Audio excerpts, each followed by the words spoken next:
Bismillahirrahmanirrahim.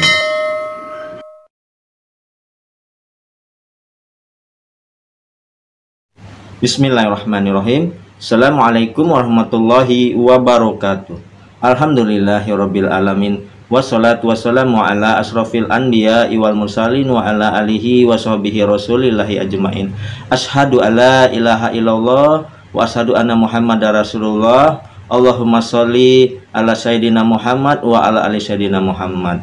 Bersyukur kita kepada Allah dengan mengucapkan alhamdulillah, segala puji bagi Allah yang telah melimpahkan rahmat hidayah karunia-Nya kepada kita, yaitu kita masih diberikan kesehatan, diberikan keimanan, keislaman, dan tentunya kita diberikan kesempatan dan waktu luang untuk kita berjumpa kembali di channel Cahaya Al-Qud ini, yaitu membahas tentang hal-hal yang bermanfaat bagi kita semua insya Allah.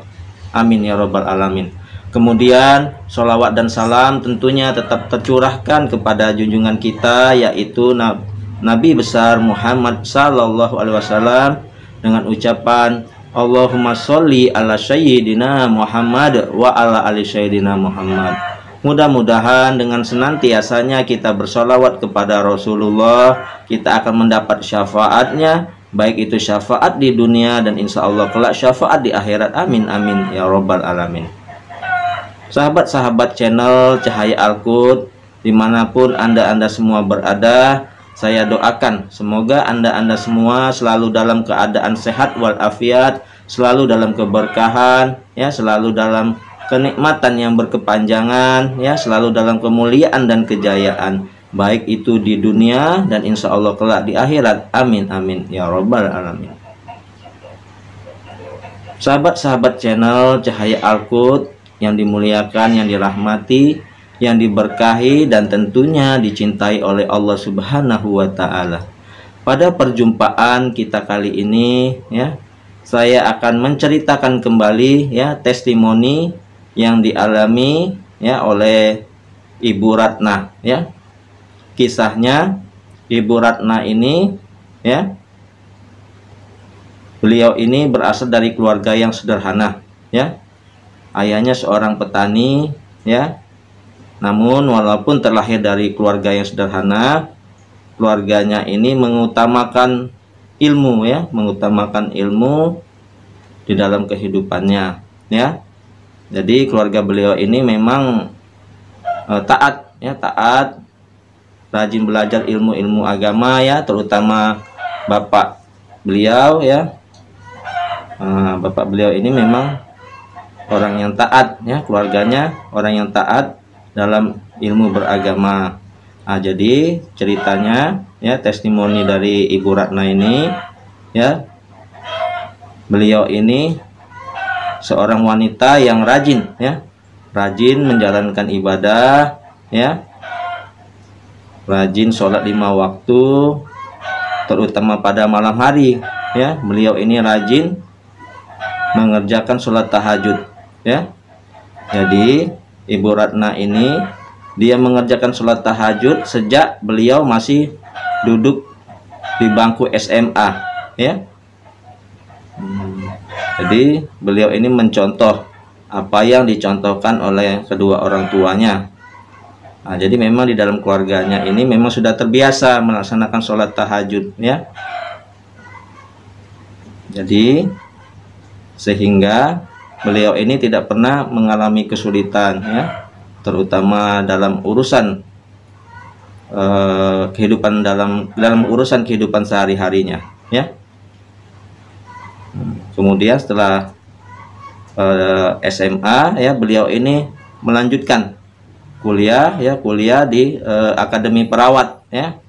Setelah lulus Akademi Perawat, beliau ini kerja sebagai tenaga kesehatan di salah satu puskesmas, ya, sebagai tenaga honorer waktu itu. Jadi ceritanya tiba pada suatu hari, ya, di kampung, ya, di desa tempat dia tinggal ini, ya, ada pemilihan kepala desa. Kebetulan Ibu Ratna ini dicalonkan, ya, dicalonkan oleh warga lingkungan di sekitar tempat tinggal Ibu Ratna ini, ya. Jadi dicalonkan oleh warga di sekitar tempat tinggal beliau, di sekitar puskesmas tempat dia bekerja sehari-hari, ya, bahwa beliau dicalonkan menjadi salah satu kandidat pemilihan kepala desa. Jadi kandidatnya ini ada 5 orang, yaitu 4 orang laki-laki dan 1 orang wanita, yaitu Ibu Ratna itu sendiri. Jadi Ibu Ratna ini, ya, dicalonkan menjadi kepala desa ini atas kemauan warga di sekitar lingkungan tersebut, ya. Kebetulan Ibu Ratna ini juga bersedia. Jadi tiba pada saat pemilihan, ya, kepala desa tersebut, ya. Padahal saingan-saingan Ibu Ratna ini, ya, memang termasuk orang-orang yang berpengalaman, ya, berpengalaman di bidangnya juga, ya. Sudah itu memang sudah dikenal berpengaruh, ya, di daerah tempat dia tinggal tersebut, ya. Jadi pas tiba pada penghitungan suara, ya, tanpa disangka-sangka, ya, Ibu Ratna pun tidak menyangka bahwa dirinya keluar sebagai pemenangnya, ya. Jadi Ibu Ratna ini mendapatkan suara yang paling banyak, ya, dari ke-4 orang saingannya itu. Maka, ya, dengan suara terbanyak yang didapat oleh Ibu Ratna tadi, jadi syah Ibu Ratna menjadi kepala desa di tempat dia tinggal, ya. Nah, dari cerita singkat Ibu Ratna ini, ya, bahwasannya, ya, orang-orang mempercayai beliau, ya, untuk menjadi kepala desa di sekitarnya, ya. Jadi apa yang Ibu Ratna peroleh ini, ya, Ibu Ratna ini merasa bahwa yang dia peroleh selama ini tidak luput dari karunia Allah Subhanahu wa Ta'ala, ya. Jadi bukan hasil dari dari diri dia sendiri pribadi, ya. Kalau bukan karena pertolongan Allah, ya, apa yang dicita-citakan Ibu Ratna ini tidak akan terwujud. Jadi terwujudnya cita-cita Ibu Ratna ini hanya karena Allah, ya. Itu yang Ibu Ratna pikirkan, ya. Jadi Ibu Ratna ini memang seorang yang suka bersosialisasi, ya, tidak sombong, ya. Beliau ini baik pada warga sekitar, ya. Makanya warga di sekitar tempat tinggalnya itu senang dengan Ibu Ratna, ya. Dan selama ini, ya, Ibu Ratna ini satu-satunya kepala desa wanita, ya, yang pernah menjabat di desa tersebut, dan yang paling muda, ya, yang paling muda menjabat, usianya menjabat sebagai kepala desa. Jadi selain seorang wanita, Ibu Ratna ini juga satu-satunya wanita yang paling muda, ya, yang menjabat sebagai kepala desa di tempat dia tinggal.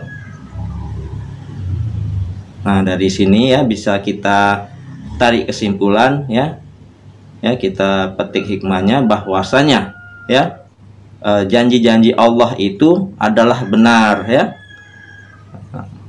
Jadi karena Ibu Ratna ini dia tekun menjalankan sholat malam, sholat tahajud, ya, bermunajat kepada Allah, ya.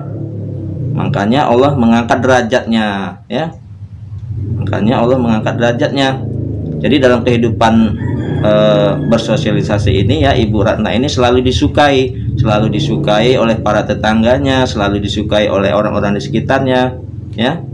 Itu karena karunia Allah mengangkat derajatnya karena sesuai dengan janji Allah, ya. Dan pada sebagian malam bertahajudlah kamu sebagai amal ibadah tambahan bagimu. Mudah-mudahan Allah mengangkat kamu ke tempat yang terpuji. Nah, jadi inilah janji Allah di dalam surat Al-Isra ayat 79. Nah, saudara-saudaraku, sahabat-sahabat channel Cahaya Al-Qud yang dimuliakan, yang dirahmati Allah, ya, bahwa kehidupan kita ini ya tidak luput dari campur tangan Allah, ya. Jadi kehidupan kita ini Allah lah yang mengatur. Apabila kita taat kepada Allah, ya, apalagi kita rajin sholat malam, bertahajud, dekat dengan Allah, maka Allah akan mencintai kita. Dengan Allah mencintai kita, ya, Allah akan memberi apa yang tersirat di dalam hati kita, ya. Jadi buat teman-teman, buat sahabat-sahabat channel Cahaya Al-Qud, ya, jangan berputus asa, ya. Bagi yang baru memulai sholat malam, ya, yang ingin bertobat, yang ingin mendekatkan diri kepada Allah, ya, tujuannya hanyalah satu, yaitu beribadah kepada Allah, ya, memohon ridhonya Allah. Jadi kalau kita memperoleh kenikmatan, memperoleh bisa dibilang suatu keajaiban, ya, itu hanyalah, ya, karena karunia Allah, ya, hadiah dari Allah. Nah, mudah-mudahan, ya, apa yang saya sampaikan, ya, dari kisah-kisah pengalaman sholat tahajud yang dialami, ya, oleh orang-orang yang melakukan sholat tahajud dapat menjadi motivasi, ya, bagi rekan-rekan para pemirsa, ya. Mudah-mudahan ikut melaksanakan seperti apa yang rekan-rekan kita para pejuang tahajud yang telah dilakukan oleh orang-orang yang pernah mengalami keajaibannya, ya. Sampai di sini mohon maaf apabila ada kesalahan, ya. Yang benar datangnya dari Allah, yang salah adalah kesilafan diri saya pribadi, ya, dan kefakiran dari ilmu saya. Terima kasih atas segala perhatian. Mohon maaf atas segala kekurangan. Subhanakallahumma wa bihamdika asyhadu alla ilaha illa anta astaghfiruka wa atubu ilaih. Wassalamualaikum warahmatullahi wabarakatuh.